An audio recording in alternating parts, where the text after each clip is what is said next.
একটু খেয়াল করে দেখ। কিছু সাহায্য নিতে আসলো, দেখে দোকানের লোক কাজ করছে, কাজে তারা ব্যস্ত আছে।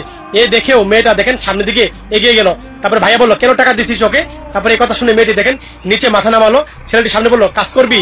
মেয়েটা আবার মাথা নিচে করলো। কিছুক্ষণ পর বললো হ্যাঁ কাজ করবো আমি। দেখেন এই কথা বললো। ছেলেটা বললো আচ্ছা ঠিক আছে চল। তারপরে দেখেন মেয়েটাকে নিয়ে গেল, কাজের ব্যবস্থা করে দিচ্ছে তার দোকানের সামনে। একটা কিছু বিক্রি করতে দিল। তারপর মেয়েটাকে বললো এই জায়গা বসে বিক্রি কর। মেয়েটা বললো আচ্ছা ঠিক আছে। দেখেন হাসি মুখে সে বিক্রি করা শুরু করলো। তারপরে দেখেন কাস্টমারের অপেক্ষায় আছে। একটা আঙ্কেল আসলো, বললো কত করে? বললো 10 টাকা করে দে আমাকে। তারপরে আঙ্কেলটা দেখেন এই জিনিসগুলা দিচ্ছে। তারপরে দেখেন আঙ্কেলকে দিল, মেয়েটা টাকা দিল।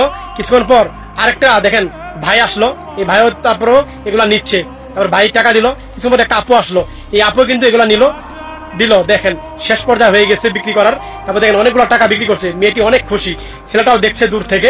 মেয়েটা দেখেন ছেলেকে টাকা সব দিয়ে দিল। ছেলে টাকাগুলো হাতে নিল, নিয়ে তারপরে দেখেন ছেলেটা মেয়েকে টাকাগুলো সব দিয়ে দিল। বলল এই বয়সে তুই ভিক্ষা করছিস কেন, সাহায্য কেন চাচ্ছিস? এই টাকা দিলাম ব্যবসা করে খাবি। এই ভিডিওটা দেখে আপনাদের যদি ভালো লেগে থাকে ভাই মন থেকে শেয়ার করে সকল ভাই বোনদেরকে দেখার সুযোগ করে দিবেন।